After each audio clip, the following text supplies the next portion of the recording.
अस्सलामुअलैकुम। जो आज हम टॉपिक पढ़ने जा रहे हैं, स्टैंडर्ड पढ़ने जा रहे हैं, उसका नाम है IFRS 2,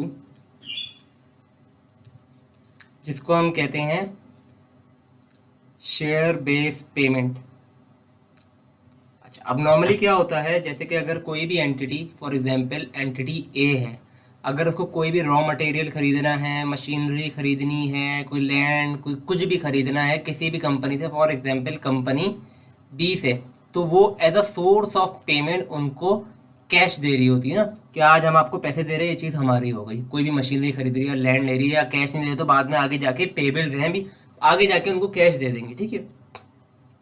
तो नॉर्मल ट्रांजैक्शन हमारी इस तरीके से हो रही थी। इसी तरह फॉर एग्जांपल कोई एंटिटी ए है, वो अपने ही एम्प्लॉय से कुछ सर्विसेज ले रहे होते हैं, तो उसको वो अपनी कैश में उनको पे आउट कर रहे होते हैं। तो ये सब चीज़ें normally within the employ या within the entity normal transaction ये अभी तक हम करते हुए हैं।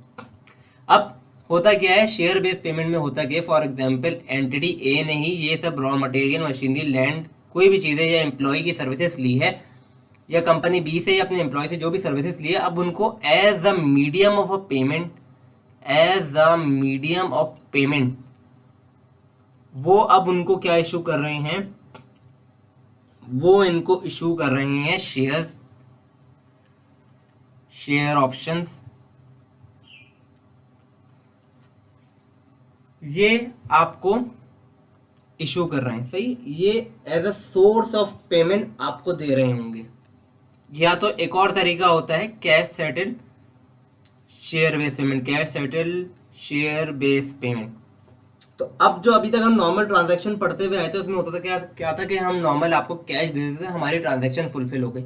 Cash share based payment consider करता है अगर कोई एंटिटी किसी चीज़ से कोई भी गुड सर्विसेज कुछ भी ले रहा है और उसको as a source of payment अपनी कंपनी के शेयर ऑप्शन दे रहा होता है। तो ऐसी चीज़, अगर ऐसी ट्रांजैक्शन कोई भी हो रही है, वो डील होती है under IFRS 2 share based payment.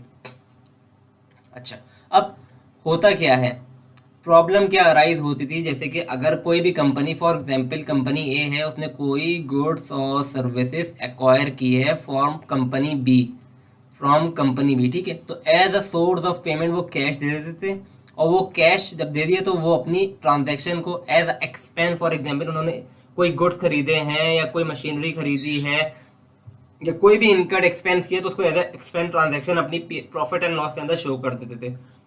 लेकिन फॉर एग्जाम्पल अगर उन्होंने इस चीज़ के लिए कंपनी, मतलब कोई भी गुड्स और सर्विसेज एक्वायर किए, उसके बजाय अपनी कंपनी के शेयर ऑप्शन दे दिए, तो यहाँ पे तो कोई कैश आउटफ्लो हो ही नहीं रहा। तो वो करते क्या थे, कोई भी एक्सपेंस रिकग्नाइज नहीं कर रहे होते थे अपनी बुक्स के अंदर। अब जाहिर है आपके दरमियान कोई ट्रांजैक्शन हुई है, फॉर एग्जांपल आपने अपनी एम्प्लॉई से कोई सर्विसेज ली है, जाहिर है जब आपने कोई सर्विसेज ली हैं तो आपको बेनिफिट मिला है, कंपनी को बेनिफिट कुछ ना कुछ मिला होगा ना। जाहिर है जब एम्प्लॉई से कोई सर्विसेज ली हैं तो उस कंपनी को उससे कुछ बेनिफिट मिला होगा। सर्विसेज, कोई पागल तो नहीं है जो खामा खाई अपनी सर्विसेज देगा, वो कंपनी भी ले रही है, उसको कोई बेनिफिट हो ना रहा। जाहिर है अगर आपको कुछ बेनिफिट हो रहा है तो आपको उसके उस बेनिफिट से, मतलब जो बेनिफिट हासिल करने के लिए एक्सपेंस इनकर्ड होगा, कोई भी कॉस्ट इनकर्ड हुई होगी, वो आपको एज ए एक्सपेंस अपनी प्रॉफिट एंड लॉस के अंदर शो तो करना होगा ना। जाहिर है जब आपने मैचिंग कॉन्सेप्ट पढ़ा है, वो कहता है ना कि जिस चीज़ के लिए आपने फॉर एग्जांपल कोई रेवेन्यू रिकग्नाइज किया, उससे रिलेटेड जो भी हमने एक्सपेंस इनकर्ड किए हैं वो भी शो करे, ताकि मैचिंग, दोनों की चीज़ मैच हो रही हो। तो यहाँ पे होता क्या था, जब यहाँ पे कैश आउटफ्लो नहीं हो रहा होता था और ये अपने शेयर ऑप्शन दे देते थे, बोलते कोई कैश आउटफ्लो हुआ ही नहीं है तो हम क्या ट्रांजैक्शन रिकग्नाइज करें। तो ये अगेन दी मैचिंग कॉन्सेप्ट के खिलाफ भी आया करता था। तो ये एक इनकंसिस्टेंट प्रैक्टिस थी, ठीक है, ये एक इनकंसिस्टेंट प्रैक्टिस थी।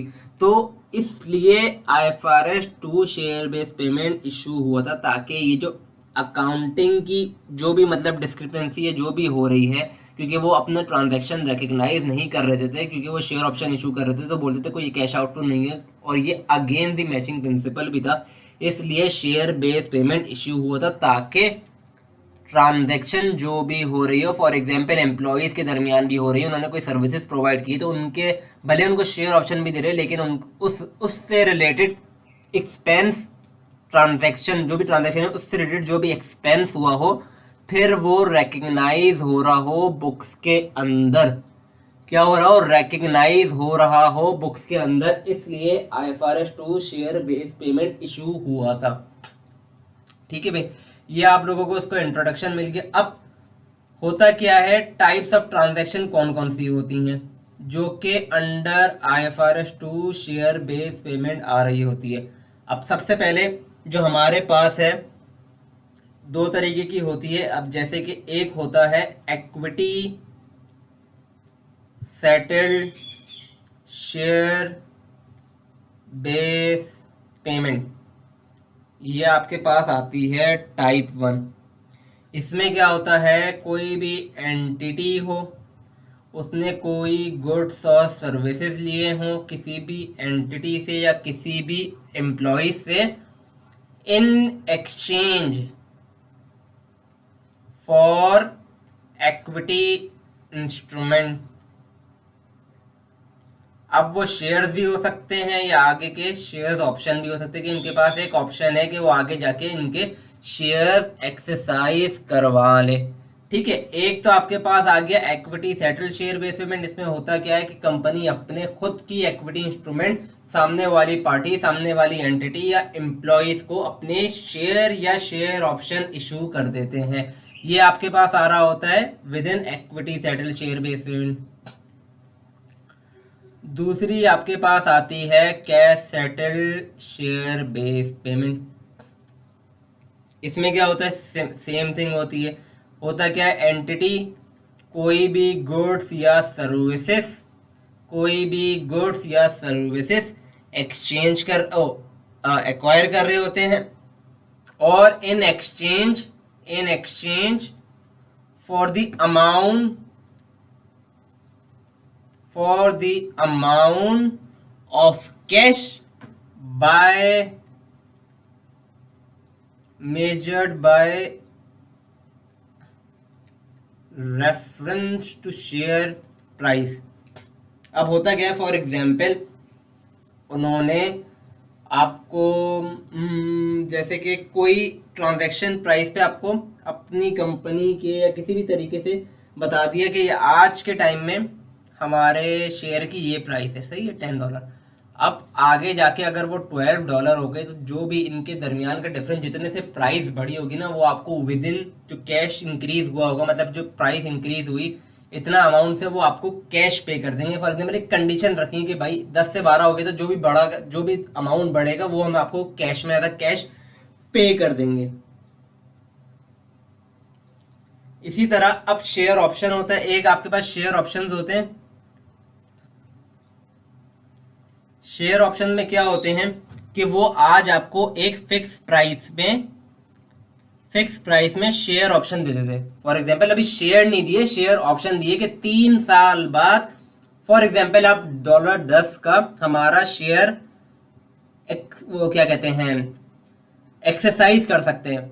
आज भले उसकी फॉर एग्जांपल समझे 8 प्राइस है, ठीक है, आज ईयर 1 पे 8 प्राइस है, उसने बोला ईयर 3 पे आप हमारा शेयर $10 का आपको हम ऑप्शन दे रहे कि आप खरीद लो। अब फॉर एग्जाम्पल अब भले फिर ईयर 3 पे ये 20 का भी क्यों ना हो जाओ शेयर, फिर आप अपनी $10 पे ही उसको एक्सरसाइज कर रहे होंगे, तो आपके पास एक शेयर ऑप्शन होता है। अब जाहिर है अगर आपकी जो एक्सरसाइज प्राइस है फॉर एग्जाम्पल $10 है, वो आपकी फेयर वैल्यू से ज़्यादा है जो कि उस दिन ईयर 3 पे चल रही होगी, तो आपके पास एक बेनिफिट आ गया ना कि आपके पास ऑप्शन से आपको एक बड़ी चीज़ कम प्राइस में मिल गई। बड़ा शेयर या शेयर ज़्यादा की वैल्यू का जो उस दिन चल रहा है वो हमें कम प्राइस पे मिल गया। तो इसको एक दूसरी जबान में भी बात को जो बेनिफिट होता है, इसको हम इन द मनी भी कह रहे होते हैं, इस बेनिफिट या इस ऑप्शन को।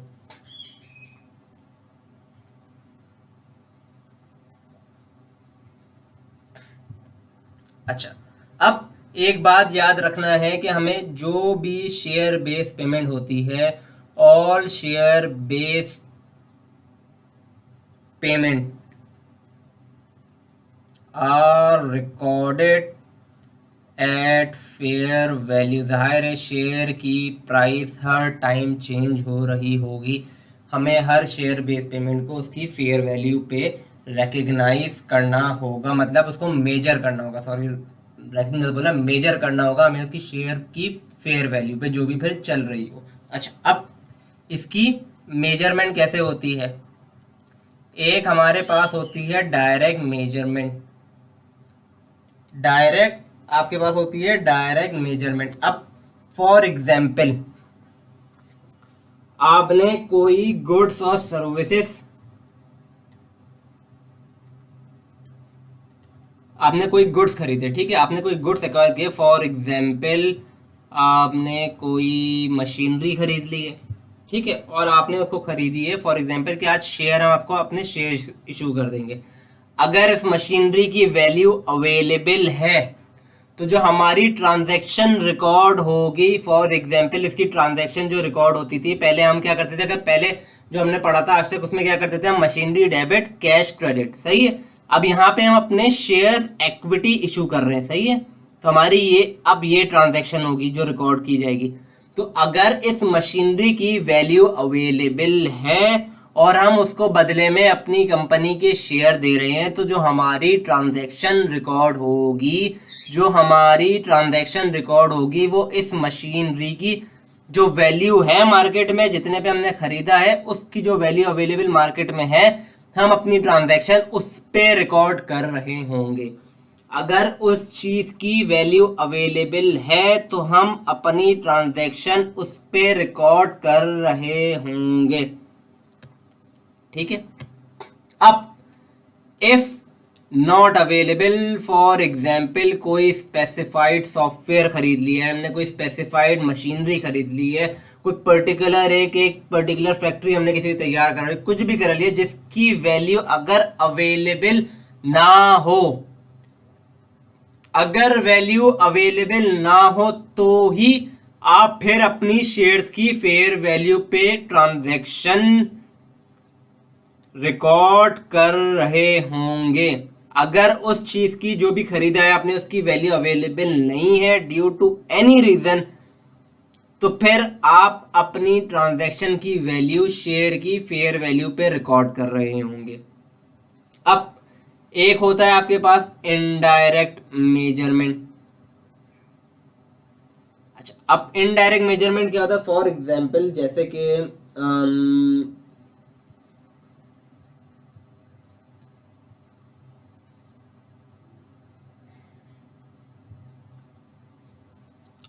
हमने जो ये बात पढ़ी ऊपर कि अगर उस चीज़ की अवेलेबल ना हो तो हम डायरेक्ट उसकी शेयर की फेयर वैल्यू पे रिकॉर्ड कर रहे होंगे। तो आपके पास एक तो एग्जाम्पल इनडायरेक्ट की मेजरमेंट ये आ गई। इसी तरह फॉर एग्जाम्पल हमने कोई सर्विसेज एक्वायर्ड की है अपने एम्प्लॉयज से, क्या किया हमने, कोई सर्विसेज एक्वायर की है अपने ही एम्प्लॉय से। अब उनकी जो सर्विसेज हमें मिली है, अब उसका हम कोई वैल्यू तो नहीं निकाल सकते ना, क्योंकि हमें इतना 50 लाख का बेनिफिट मिल गया, हमें 10 लाख का बेनिफिट, जो उनकी सर्विसेज है। अब जाहिर सर्विसेज इनटेंजिबल है और कोई बिकती थोड़ी है चीजें कि मार्केट में इस बंदे की सर्विस अलग बिक रही है, इसकी सर्विसेज इनटेंजिबल है, उसकी वैल्यू नहीं निकाली जा सकती। तो इस केस के अंदर हम जो उनको शेयर इशू कर रहे होंगे उसकी जो फेयर वैल्यू होगी, फिर उस पे ट्रांजैक्शन की अमाउंट रिकग्नाइज हो रही होगी। तो हम क्या करेंगे, फॉर एग्जाम्पल हमारे लिए पीएनएल में हम चार्ज कर देंगे, इसी तरह इक्विटी हमारी क्रेडिट हो रही होगी, लेकिन वो शेयर की फेयर वैल्यू पे हमारी क्रेडिट हो रही होगी, जो कि इनडायरेक्ट मेजरमेंट का हमारा केस है। तो ये आप अपनी एम्प्लॉय वाली बात अपने दिमाग के अंदर बिठा के रखिएगा। अच्छा, अब कुछ टर्म्स है जो आपको याद रखने की जरूरत है। फॉर एग्जाम्पल जो कि है ग्रांड डेट। अब ग्रांड डेट क्या होती है? ग्रांड डेट होती है कि ये वो डेट है जिस दिन, अब चाहे वो एंटिटी हो या कोई पार्टी हो या कुछ भी हो, the date at which the entity and another party agreed to the arrangement। अब एंटिटी तो हम है। अब ये अनदर पार्टी कोई एंटिटी भी हो सकती है या अपना एम्प्लॉय भी हो सकता है। ग्रांट डेट वो है, फॉर एग्जांपल आज हमने ईयर 1 पे वादा कर दिया है कि आपको 3 साल बाद आपको ये शेयर्स मिल जाएंगे या आपको ये शेयर ऑप्शन एक्सरसाइज कर देंगे। जिस दिन हमने ये वादा किया है, अरेंजमेंट की है, उस दिन को हम ग्रांट डेट कहते हैं। अब कुछ इंस्ट्रूमेंट्स या कुछ ऐसी ट्रांजैक्शंस होती हैं जो कि अनकंडीशनल होती हैं। मतलब आज ही के आज वो एक्सरसाइज हो जाएंगे, उनके ऊपर कोई कंडीशन नहीं है कि आप इतने साल रुको, इतना काम ये करो। फॉर एग्जांपल एम्प्लॉयज हमने बोला है आप हमें इतना काम करके दे तो हम आपको 3 साल बाद शेयर देंगे। हमारी अनकंडीशनल में क्या होता है, हम बोलेंगे भाई आपको ये 3 साल में काम करके दे रहे हैं, हम आपको आज शेयर दे रहे हैं, आपके पास कोई कंडीशन नहीं है, या तो हम बोलेंगे ये काम कर देना। उनके ऊपर कोई कंडीशन नहीं लगा रहे, हम कुछ ऐसा काम नहीं करके बस आज हमने उनको शेयर इशू कर दिए। फॉर एग्जाम्पल हमने कोई इनको प्रीवियस बेनिफिट, उन्होंने कोई पिछले साल कोई अच्छा काम किया था या पिछले सालों में उन्होंने कोई अच्छा काम किया था, उनके बदले आज हम उन्हें कोई शेयर इशू दे रहे हैं बिल्कुल अनकंडीशन। इसकी लिंक या इसकी कनेक्शन किसी चीज के पास भी, किसी चीज के साथ भी नहीं है। फॉर एग्जाम्पल उन्होंने कोई पिछले सालों में कोई अच्छा काम किया था, उस अच्छे काम के सिले में आज उनको हम बदले में आज अपनी कंपनी के शेयर दे रहे हैं जो कि अनकंडीशनल है। तो वो ऐसी चीज, ऐसी शेयर जो कि अनकंडीशनल है, वो फौरन के फौरन रिकॉग्नाइज हो जाते हैं। मतलब कि the holder is unconditionally entitled to the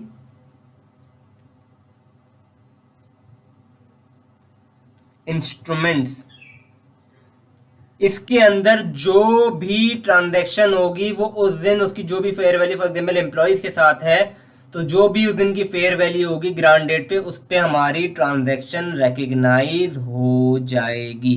तो हम क्या कर देंगे भाई, पीएनएल के अंदर हम कर देंगे डेबिट और अपनी इक्विटी कर देंगे क्रेडिट। ये क्या है, अनकंडीशनली इंटाइटल की बात हो रही है। तो मतलब ये ग्रांट डेट पे, ग्रांट भी क्या मतलब जिस दिन ये एग्रीमेंट बात हो गई उसी दिन जो भी उसी ग्रांट डेट पे जो भी फेयर वैल्यू चल रही होगी उसके ऊपर हम अपनी ट्रांजैक्शन रिकग्नाइज कर देंगे, क्योंकि ये अनकंडीशनल है। कोई भी फॉर एग्जांपल प्रीवियस बेनिफिट की वजह से आज हमने अपने उनको शेयर दे दिए, तो ये तो हो गई एक बात आपकी अनकंडीशनल की। अच्छा, अब कोई शेयर ऑप्शन इश्यू होते हैं एम्प्लॉयज को कि हमें आप ये 3 साल में हमें काम करके दे, तो आप हमें ये काम करके दे तो आपको 3 साल में हम आपको आपके शेयर ऑप्शन एक्सरसाइजेबल हो जाएंगे। सही है, तो हमको बदले में आपको शेयर देंगे जो कि 3 साल में आप 3 साल बाद आपको एक्सरसाइज कर सकते हैं। तो ये होता क्या है, ये जो शेयर ऑप्शन मिलते हैं अब एक कंडीशनल होते हैं, इन पे कोई चीज कंडीशन होती है, कोई भी कंडीशन, चाहे फिर वो सर्विस कंडीशन हो चाहे फिर वो परफॉर्मेंस कंडीशन हो। अब हम आपको जाहिर है भी आपको इन चीजों का पता नहीं, तो ये फर्दर आपको चीजें एक्सप्लेन होते जाएंगी साथ साथ।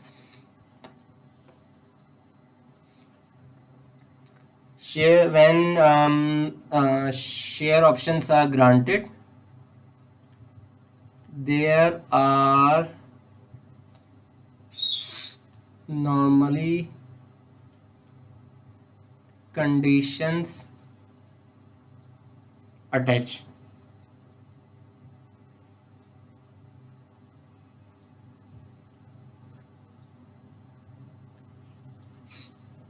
अब जैसे कि एक कंडीशन होती है आपके पास सर्विस कंडीशन, जो कि जिसको हम कहते हैं फॉर एग्जांपल आप हमारे पास कोई पर्टिकुलर टाइम कंप्लीट करें। सही है, हम आपको बोलते हैं आप अगर हमारे पास 3 साल रुक गए, अगर आप हम हमारे पास, ये मैं एग्जांपल दे रहा हूँ, ठीक है, अगर हम आज ईयर 1 से आप हमारे पास 3 साल रुक गए तो हम आपको इतने शेयर इशू करेंगे, हम आपको इतने शेयर्स इशू करेंगे अगर आपने 3 साल अब हमारे पास रुक गए। तो आपके ऊपर एक सर्विस कंडीशन लगा दी है कि आपको इतना सर्विस पीरियड कंप्लीट करना है। क्या करना है, इतना पर्टिकुलर सर्विस पीरियड कंप्लीट करना है। एक तो आपके पास ये आ गई सर्विस कंडीशन। अब होता क्या है, IFRS 2 कहता है, अब जाहिर है ईयर 1 भी है, ईयर 2 भी है और ईयर 3 भी है। तो ये जो एम्प्लॉई है वो ईयर 1 में भी कुछ काम कर रहा है, ईयर 2 में भी कुछ काम कर रहा है, ईयर 3 में भी कुछ काम कर रहा है। तो वो थोड़ा थोड़ा अपना टाइम पीरियड गुजार रहा है, तो जाके उसको ईयर 3 में शेयर इशू या मिलेंगे। तो वो 3 साल गुजार रहा है तो जाके उसको शेयर्स मिलेंगे। तो हम, अगर आप अपना कॉमन सेंस चलाएं तो हम क्या कर सकते हैं, हम डायरेक्ट उसको ईयर 3 में जब शेयर्स मिलेंगे उसको फौरन इशू कर दें, मतलब पीएनएल डेबिट या एक्सपेंस जो भी हम रिकग्नाइज कर रहे हैं, पीएनएल डेबिट इक्विटी क्रेडिट करते वो जाके ईयर 3 पे बस एक दफा करते वो खत्म हो जाएगा। ये अगर आपको कॉमन सेंस चल रहा है तो आप खुद सोचे किस तरह होना चाहिए, या तो इस तरह होना चाहिए, या तो उनके 3 साल पे पर्टिकुलरली 3 साल तक उसका थोड़ा थोड़ा एक्सपेंस बुक होना चाहिए। ये आप अपने दिमाग से सोचे, देखो ग्रांड डेट पे उन्होंने आपको बोल दिया तो वो अपने दिमाग में रखेगा, यार मुझे 3 साल रुकना है, हर साल थोड़ा थोड़ा काम करना है, 3 साल तक काम करना है तो जाके मुझे वो बेनिफिट मिलेगा। ईयर 1 पे ना डायरेक्ट मिल रहा है ना तो ईयर 3 पे डायरेक्ट पहुंच सकते हैं, जाहिर सी बात है ना, वो 2 साल छोड़ के कहीं जाके तीसरे साल पे आके बैठ जाएगा, ऐसे तो नहीं हो सकता ना। 3 साल गुजार रहा है, तीनों साल कुछ काम कर रहा होगा, तीनों साल तक उसको वेट करना होगा जब जाके उसको वो शेयर्स का बेनिफिट मिल रहा होगा। तो जो भी शेयर जब उसको इश्यू होंगे तो कंपनी के लिए जाहिर है एक एक्सपेंस है वो, तो वो एक्सपेंस 3 साल स्प्रेड आउट होना चाहिए। क्या होना चाहिए? स्प्रेड आउट होना चाहिए। तो इस पे IFRS 2 कहता है कि entity should account for services as they are rendered during the vesting period. कौन सा पीरियड? Vesting period. वो कहता है कि इसको 3 साल के अंदर जो भी इनसे रिलेटेड एक्सपेंस बनता है वो आपको 3 साल में शो करना है। अच्छा, अब वेस्टिंग पीरियड क्या है हमारे पास, तो उससे पहले हमें पता होना चाहिए वेस्टिंग डेट क्या है। वेस्टिंग डेट क्या है हमारे पास? तो वेस्टिंग डेट वो डेट है on which the counterparty becomes entitled to receive the cash or equity instrument under the arrangement. हमने पढ़ा था ना, एक तो हमारे पास equity settle share based payment है कि फॉर एग्जांपल हम आपको शेयर ऑप्शन दे रहे 3 साल बाद एक्सेसाइबल हो जाएंगे, या आपके पास cash settle share based payment है, अगर वो 10 से 12 में प्राइस चलेगा, जो 2 प्राइस इंक्रीज होगी तो आपको कैश में सेटलमेंट कर देंगे। तो वेस्टिंग डेट वो होती है ईयर 1 से, हमने बोला था ईयर 3 पे कि ये एक्सरसाइज आपको ईयर 3 पे हो जाएंगे, तो जो जिस डेट पे एक्सरसाइज हो रहे होंगे उसको हम कहते हैं वेस्टिंग डेट। और जो ईयर 1 से लेके ईयर 3 तक का टाइम पीरियड होता है उसको हम कहते हैं वेस्टिंग पीरियड। जो 3 साल आ रहे हैं, ईयर 1 ईयर 2 ईयर 3, जो इनके दरमियान है जो टाइम पीरियड है उसको हम कहते हैं वेस्टिंग पीरियड।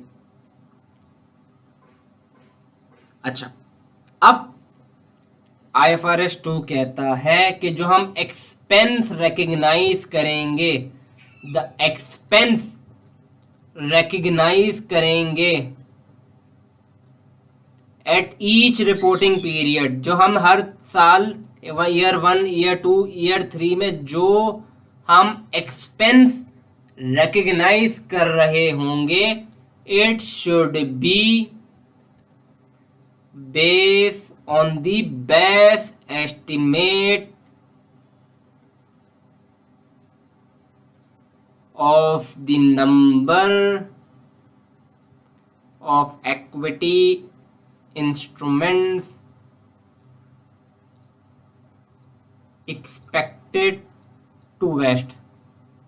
अब इससे क्या मुराद है या इससे क्या मतलब है?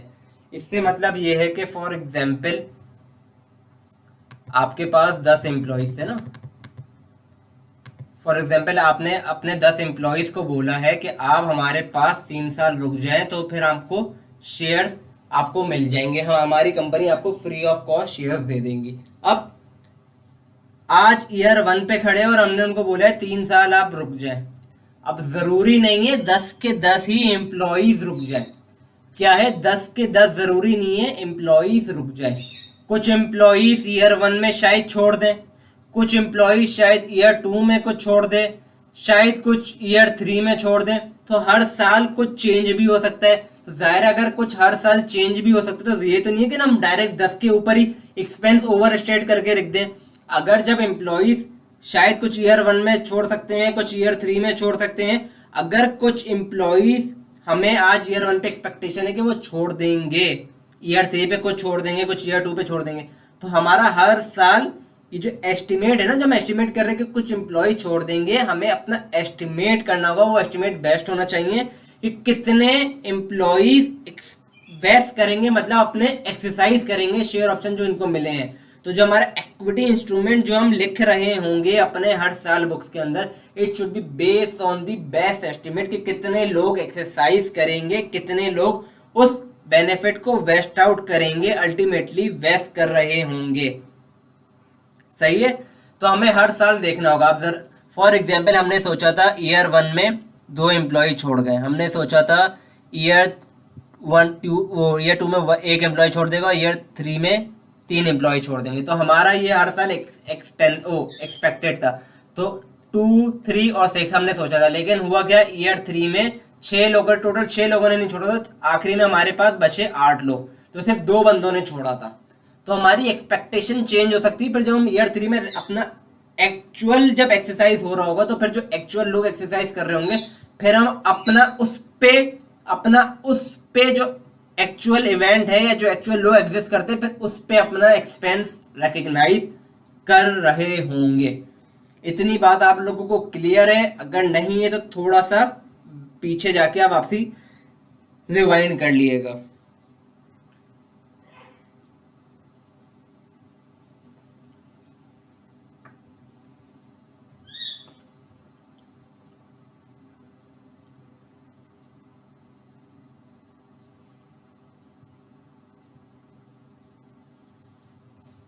आपको उसके अंदर क्या बात याद रखनी है, एक तो हर साल ईयर 1 पे हमें बेस्ट एस्टिमेट करना है, ईयर 2 पे बेस्ट एस्टिमेट करना है, ईयर 3 पे फिर हम वो देखेंगे जो कि अल्टीमेटली वेस्ट होंगे। फिर हमारी जो भी ट्रांजैक्शन, जो भी हम एक्सपेंस अपना ट्रांजैक्शन रिकग्नाइज कर रहे होंगे, वो on the basis of ultimately vest जो एक्चुअल एग्जिस्ट होता है, फिर उस पर रिकग्नाइज हमारा हो रहा होगा।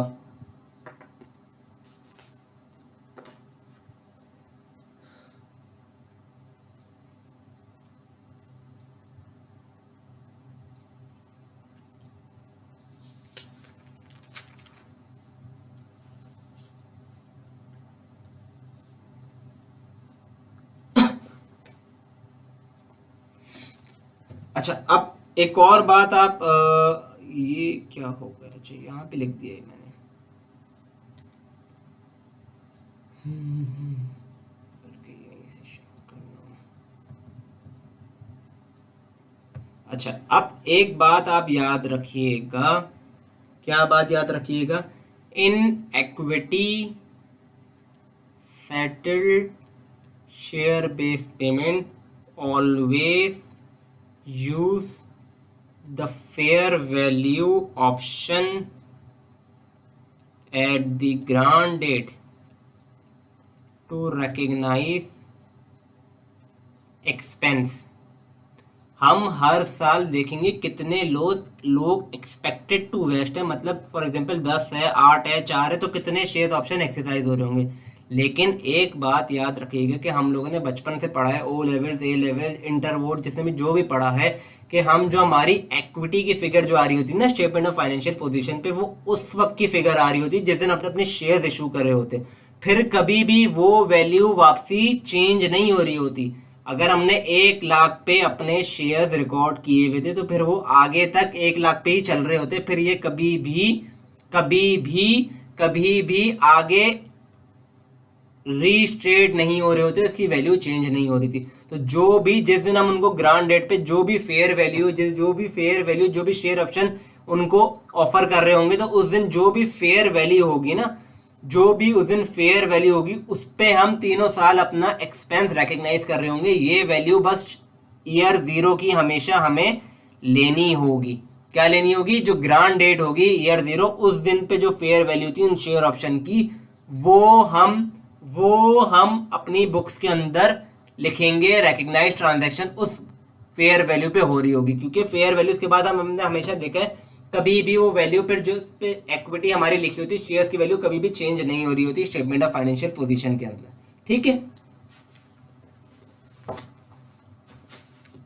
अच्छा, अब एक सवाल मैं एक बल्कि ऐसे ही लिख देता हूं कि ऑन 1 जनवरी एक कंपनी ने एक पेटेंट खरीदा है। ठीक है, एक पेटेंट खरीदा है और उस दिन उसकी फेयर वैल्यू अवेलेबल थी, जो कि थी $3 मिलियन। ठीक है, कंपनी ने क्या किया? कंपनी ने एज अ कंसिडरेशन, जो भी पेमेंट के लिए कंसिडरेशन जो की है, वो अपनी कंपनी के $1 मिलियन 1 ऑर्डिनरी शेयर्स इशू कर दिए। ठीक है, क्या किए? $1 मिलियन 1 के ऑर्डिनरी शेयर्स इन्होंने इशू कर दिए हैं।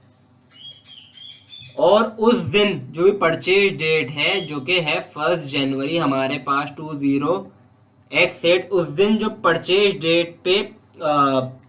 डेट पे जो कि यूजफुल लाइफ थी इस पेटेंट की, वो है 3 years।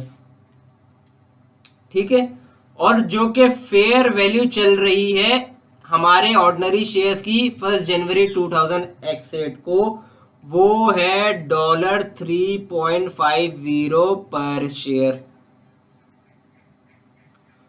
और 30 जून 2008 को हमारे पास हमारी वैल्यू चल रही है शेयर प्राइस की 3.20। अब क्वेश्चन बोलता है discuss the correct accounting treatment of the above in the year ended 30 जून 2008। इसकी करेक्ट अकाउंटिंग डिस्कस करो, उसकी करेक्ट अकाउंटिंग ट्रीटमेंट। सबसे पहले आप खुद सोचिए, हमने सबसे पहले चीज पढ़ी थी डायरेक्ट मेजरमेंट, कि अगर उस चीज की जो चीज हम खरीद रहे हैं उसकी फेयर वैल्यू अवेलेबल है उस परचेज डेट पे, तो हम अपनी ट्रांजैक्शन, इक्विटी वाली ट्रांजैक्शन, उस चीज की वैल्यू पे लिखेंगे बजाय फेयर वैल्यू ऑफ शेयर्स की। क्या करेंगे? जो चीज हमने खरीदी है उसकी फेयर वैल्यू पे अपनी ट्रांजैक्शन रिकग्नाइज कर रहे होंगे। तो यहाँ पे कंफ्यूजिंग चीज क्या दे दी थी उसने हमें शेयर प्राइस भी दे दी है और उसने साथ में उसकी चीज की वैल्यू भी दे दी है।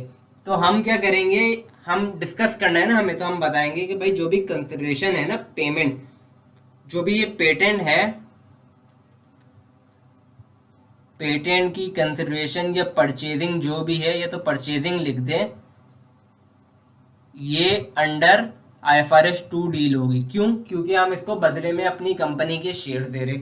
सबसे पहले तो आप ये समझा देंगे, फिर आप बताएंगे ये जो पेटेंट है ये अपनी वैल्यू पे रिकॉर्ड होगा, क्योंकि इसकी वैल्यू अवेलेबल है, मतलब एज पर डायरेक्ट मेजरमेंट इसकी वैल्यू अवेलेबल है।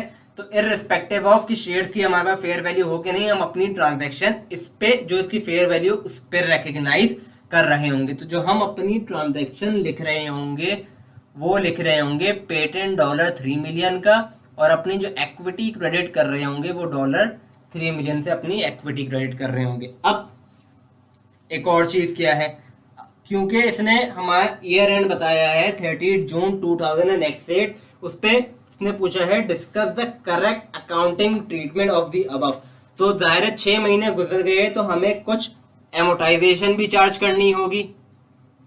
तो जो हमारी एमोटाइजेशन होगी वो हमने, क्योंकि 3 मिलियन पे ही हम रिकग्नाइज कर रहे होंगे, तो 3 मिलियन को डिवाइड करेंगे 3 से, क्योंकि इसकी यूजफुल लाइफ थी ये, और 6 महीने की चाहिए तो हम ये निकाल लेंगे $1, तो हमारे पास आ जाएगी 0.5 मिलियन की एमोटाइजेशन। अब हमने अपनी कंपनी के डॉलर, क्योंकि हमारी कंपनी के जो हमने पीछे पढ़ा था जो उसकी कोटिंग प्राइस है वो है $1। जो हमारी बुक्स के अंदर जितने का हमारा शेयर है वो $1 है, उसकी मार्केट प्राइस की फेयर वैल्यू अलग है। तो जो हम अपना शेयर कैपिटल प्रोडेक्ट करेंगे ना, जो हम अपना शेयर कैपिटल क्रेडिट करेंगे वो तो $1 मिलियन पे होगा। इसमें से $1 मिलियन तो शेयर कैपिटल में चले गया, और बाकी जो बचा वो जाएगा हमारा शेयर प्रीमियम के अंदर। तो ये कुछ ट्रांजैक्शंस हैं जो आपको खुद से समझ आनी चाहिए। और जो हमारी नेट बुक वैल्यू आ रही होगी पेटेंट की वो आएगी 2.5 मिलियन, 3 माइनस 0.5 मिलियन। तो हम बताएंगे कि जो कंसिडरेशन जो भी ट्रांजैक्शन हो रही है ये अंडर IFRS 2 हो रही है, और एज पर IFRS 2, क्योंकि अंडर IFRS 2 हम डायरेक्ट मेजरमेंट फॉलो कर रहे हैं। तो इसकी जो भी ट्रांजैक्शन लिखेंगे वो उसकी खुद की फेयर वैल्यू है, जो कि पेटेंट की जो खुद की प्राइस है उस पर लिखेंगे। फिर हम बताएंगे क्योंकि हमारा महीना 6 महीने हमारे बाकी है, तो टेंजिबल एसेट अपना एमोटाइज होगा on the basis of it useful life, that is 3 year. But क्योंकि 6 महीने तो हम इसको प्रोरेट कर देंगे 6 महीने पे, जो कि हमारे पास 0.5 मिलियन की डेप्रिसिएशन आ रही है। फर्दर जो हम अपनी इक्विटी में रिकग्नाइज कर रहे होंगे फिगर्स, वो ब्रेक होंगी between share capital and share premium. ये सब चीजें आपको अपनी आंसर के अंदर एक्सप्लेन आउट करना होगा, ठीक है। अब कुछ सवाल हम अपने IFRS 2 शेयर बेस पेमेंट जो हमने पढ़ा है या जो हमें पढ़ने का है, जो मेन चीज है, अब उस पर थोड़ा गौर फरमा लेते हैं। एक क्वेश्चन मैं लिख रहा हूं, आप साथ साथ कॉपी कर लीजिएगा। नंबर ऑफ एम्प्लॉइज हमारे पास है 500, और जो हम इनको ऑप्शंस दे रहे हैं ना, शेयर ऑप्शंस पर एम्प्लॉय जो दे रहे हैं हम, वो दे रहे हैं 300। और हमने इन पे क्या रख दी है, सर्विस कंडीशन। मतलब ये अनकंडीशनल ग्रांट नहीं है, कंडीशनल ग्रांट है, ठीक है। ये हमने सर्विस कंडीशन रख दी है कि आपको 3 साल रुकना है कंपनी के अंदर। अच्छा, आपको दी हुई है फेयर वैल्यू ऑफ ऑप्शन दी हुई है, और आपको दी हुई है एक्सपेक्टेशन ऑफ वेस्टिंग। ये हमने पढ़ा था ना अभी, कितने लोग रुकेंगे 3 सालों तक, वो हमें देखना होगा हर साल, ईयर 1, ईयर 2 और ईयर 3। ये हमारे पास आ गया ईयर 0, ये हमारे पास आ गया ईयर 1, ये हमारे पास आ गया ईयर 2, ये हमारे पास आ गया ईयर 3। ईयर 2 पे हम ईयर 0 पे हमारी जो फेयर वैल्यू की प्राइस थी, शेयर की फेयर वैल्यू थी, वो $10 थी, और हमारा आज जो एक्सपेक्टेशन है वो 90% है। हमारी ईयर 1 पे डॉलर शेयर प्राइस जो है वो है 12, और यहाँ पे जो हमारी एक्सपेक्टेशन है कितने लोग रुकेंगे वो 70% है। यहाँ पे $13 है, यहाँ पे 80% है, और यहाँ पे 15 है, और यहाँ पे एक्चुअल जॉब 3 सालों में जितने लोग रुकेंगे वो है, सही है, 420 एम्प्लॉयज। अब हमें सवाल करना है कि हर साल हम कितना एक्सपेंस रिकग्नाइज करें, ईयर 1, 2, 3 में कितना एक्सपेंस रिकग्नाइज करें। तो अब आपको साथ साथ देखना है कि सवाल कैसे होना है। मैं आगे कर रहा हूं, आप इसकी पिक्चर ले लेना, या अगर आपने लोगों ने लिख लिया तो बेहतर है। मैं एक टेबल बना रहा हूं साथ यहां पे।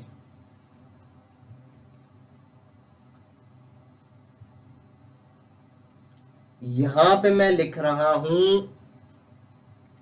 एक्सपेंस फॉर द ईयर, ये है सॉरी ईयर, और यहां पे मैं लिख रहा हूं क्यूमुलेटिव टोटल, जो भी आप समझ लें। अब सबसे पहले अब हमें एक्सपेंस, या हम सबसे पहले अपना एक्सपेंस ट्रांजैक्शन के कैसे निकालेंगे।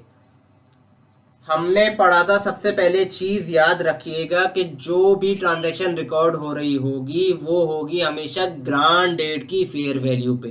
किसकी? ग्रांड डेट की फेयर वैल्यू पे। तो जो कि ग्रांड डेट की फेयर वैल्यू है वो है हमारे पास $10 की। ये बहुत कीमती वैल्यू है। अब हमारे पास कितने एम्प्लॉयज हैं, 500 एम्प्लॉयज है, सबसे ऊपर लिखा हुआ है। और हर एम्प्लॉयज को हम कितने ऑप्शन दे रहे हैं, शेयर ऑप्शन 300 दे रहे हैं। और उन 300 शेयर ऑप्शन की fair value at date of grant क्या है, वो है $10। अब कितने लोग उसको, कितने लोग उसको, कितने लोग उसको वेस्ट करेंगे, ये हमारी एक्सपेक्टेशन है। अब हम कौन सी एक्सपेक्टेशन लें, 90% ले या 70% ले? तो आप खुद कॉमन सेंस से आप सोचिए कि देखो 90% at the start of the year है। हम आज ईयर 0 पे ही खड़े होके सोच लें कि कितने लोग एक्सरसाइज करेंगे, या ईयर 1 पे जाके अपना सोच कर, मतलब हमारी एक्सपेक्टेशन ईयर 1 की होनी चाहिए या ईयर 0 की होनी चाहिए। हम अपना जो पूरे साल का ईयर 0 से लेके ईयर 1 तक जो हमारे, हम क्या कहते हैं, हम जो एक्सपेंस कहते हैं ना, एक्सपेंस, वो क्या होता है, एक्सपेंस फॉर द ईयर का मान होता है। फॉर एग्जांपल डेप्रिसिएशन होता है, हम क्या बोलते हैं, ये पूरे साल की डेप्रिसिएशन है। इसी तरह एमोटाइजेशन पूरे साल की चीज है। हमारे पास अगर फॉर एग्जांपल आप लोगों ने अगर पढ़ा होगा एक्सचेंज रेट मूवमेंट, या हमारी कोई फेयर वैल्यू गेन हो गया है हमारे पास, या एक्सचेंज रेट हमारे पास बढ़ गया है, तो उसकी जो भी फेयर वैल्यू गेन हम पीएनएल में लेके जा रहे होते हैं, तो हम बोलते हैं पूरे साल का अमल है यार, पूरे साल का। उसको हम क्या कहते हैं, आखिरी ईयर एंड पे फेयर वैल्यू पे नाम वो क्या कहते हैं, मेजर करें, पूरे साल का अमल है, इस तरह हम बात कर रहे होते हैं। या जिसने IAS 21 पढ़ा है उसको पता होगा, जो हम अपनी पीएनएल, जो अपनी हम पीएनएल रिट्रांसलेट कर रहे होते हैं, वो हम एवरेज एक्सचेंज रेट पे कर रहे होते हैं। मतलब क्योंकि हम ना तो एक्सट्रीम ईयर 0 पे जा रहे होते हैं, ना हम ईयर एंड पे एक्सट्रीम पे, जिसकी जो फेयर वैल्यू या शेयर ओ डॉलर की प्राइस चल रही थी, ना तो वो हम बिल्कुल ईयर स्टार्टिंग पे लेते हैं, ना ईयर एंड पे लेते हैं, क्योंकि वो एक एक्सट्रीम प्राइसेस होती है। कोई भी चीज हम पीएनएल के अंदर during the, for example sales कर रहे हैं, हम हर साल थोड़ी थोड़ी थोड़ी थोड़ी थोड़ी थोड़ी ईयर एंड तक सेल कर रहे होते हैं। तो हम पूरे साल का हम, एक मिनट,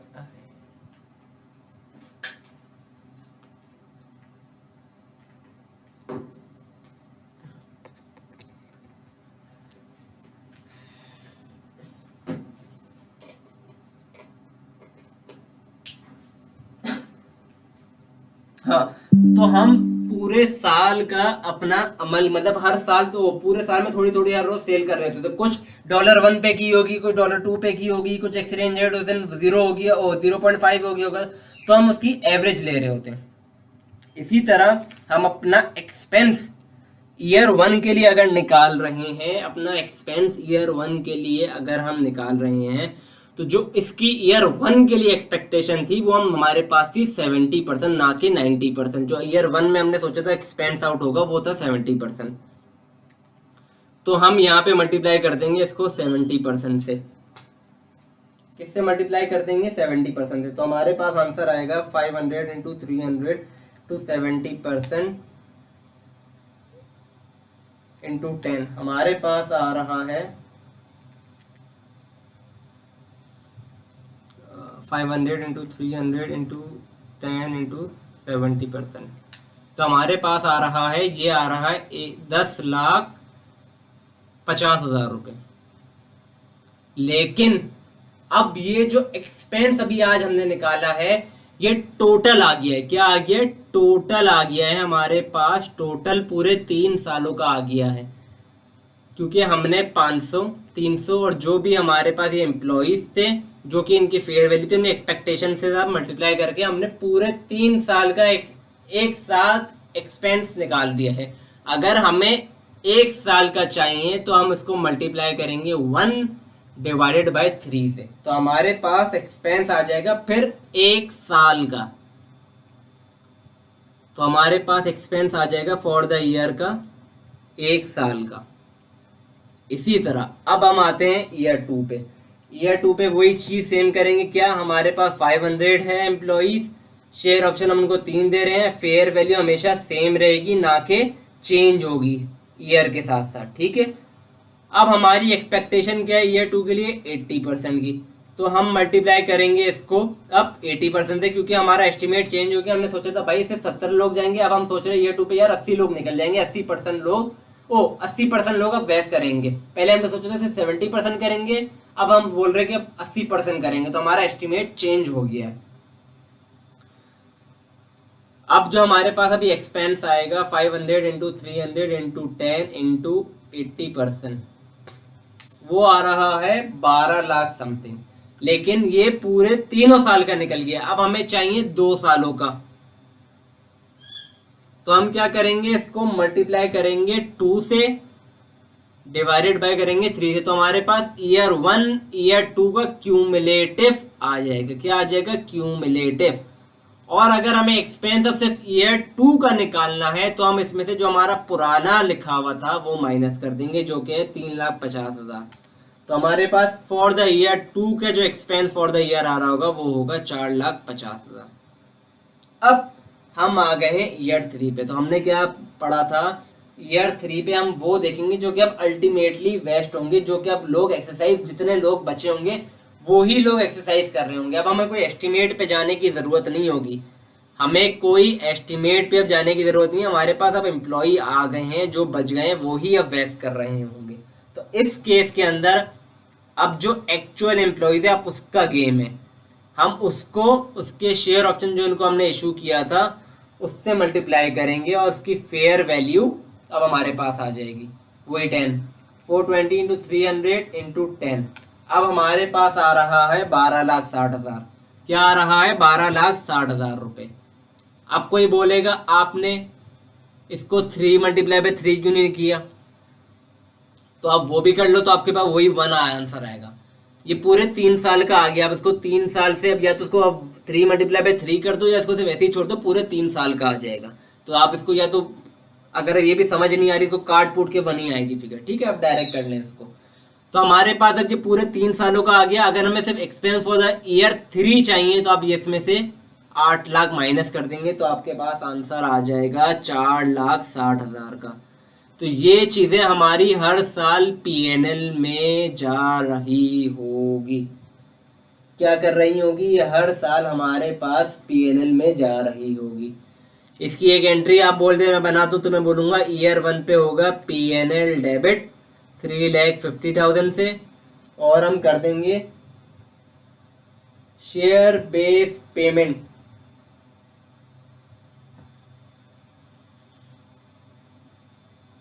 क्रेडिट कर देंगे 3,50,000 से। यहां तक ये एक सवाल था, ठीक है। मैं एक और सवाल आपको साथ साथ वापसी, एक और प्रैक्टिस के लिए, ताकि आपको चीजें क्लियर हो जाए। हमारे पास नंबर ऑफ एम्प्लॉयज है 400 ले लें। ऑप्शंस पर एम्प्लॉय जो हम दे रहे हैं वो हमारे पास हैं 150 के, और जो हमारी वेस्टिंग कंडीशन है या सर्विस, हम वेस्टिंग जो कंडीशन है वो सर्विस की है कि आपको 3 इयर्स, बल्कि इसको 4 कर लें, 4 इयर्स ऑफ स्टे कर लें, सही है। और वही सिमिलर चीज़ हमारे पास अवेलेबल है, फेयर वैल्यू ऑफ ऑप्शन और एक्सपेक्टेशन ऑफ वेस्टिंग।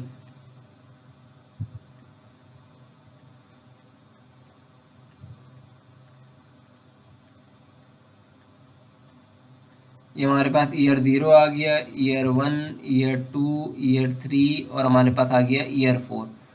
हमारी ईयर 0 पे जो ग्रांड डेट पे फेयर वैल्यू थी वो ये थी, और आगे आप ले लें 14 ले लें, 10 ले लें, 6 ले लें, 5 ले लें, जो भी ले लें, ठीक है। और जो एक्सपेक्टेशन ऑफ वेस्टिंग थी ना, ये चीज़ यहाँ पे आ रही, सॉरी ऊपर नीचे हो गया थोड़ा, 90% था, और 60% ले लें, 65% ले लें, 80% ले लें,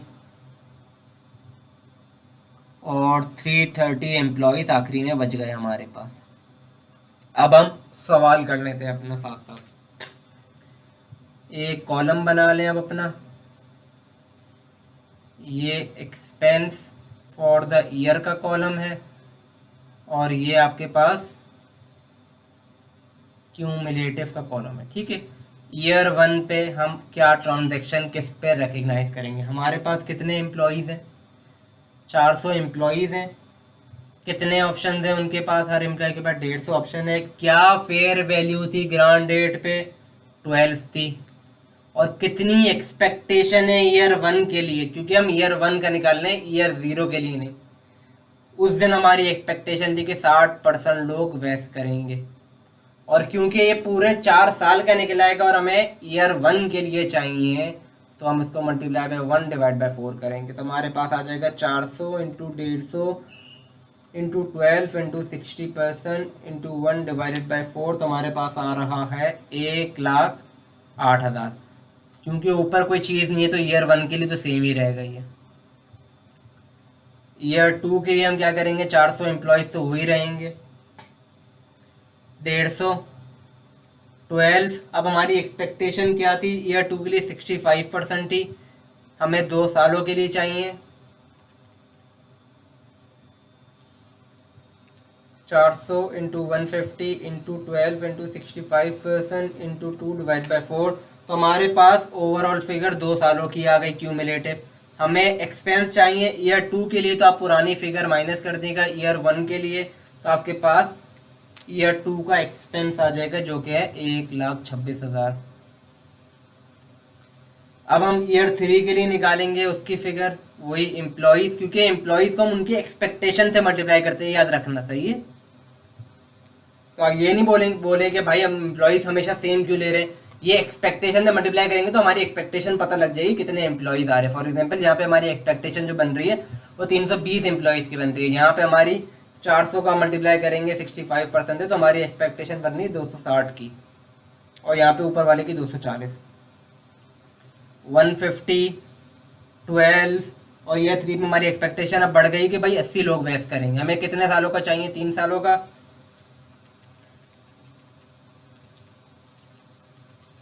तो हमारे पास आ गया 4,32,000। हमें ईयर 3 के लिए चाहिए, तो टोटल क्यूमुलेटिव ईयर 2 तक जो था हमारे पास वो माइनस कर दें आप, 234। तो हमारे पास ईयर 3 के लिए एक्सपेंस आ गया 1,98,000। अब ईयर 4 पे क्योंकि हमें पता लग गए हैं कितने लोग बचे हैं, कितने एम्प्लॉयज़ बचे हैं, तो हम वो वाली फिगर लेंगे जो कि हमारे पास है 330। कितने ऑप्शन मिल रहे हैं? 150। हमेशा 12 जो fair value the grant date है उस पर रिकग्नाइज होगा। आप इसको 4/4 कन्वर्ट कर लें या कुछ भी ना करें, तो आपके लिए आंसर वही आना है, क्योंकि 4 सालों का टोटल आ जाएगा जो कि हमारे पास आ रहा है 594। और ईयर 4 के लिए आप ईयर 3 तक का क्यूमुलेटिव माइनस कर देंगे, तो आपके पास जो ट्रांजैक्शन हम ईयर 4 पर रिकग्नाइज कर रहे होंगे उसकी वैल्यू आ जाएगी 1,62,000 रुपये। तो हम क्या ट्रांजैक्शन, अब मैं सिर्फ ईयर 4 के लिए बना के दिखा रहा हूँ। ईयर 4 के लिए PNL debit 162 share base payment credit कर देंगे 1,62,000 रुपये से।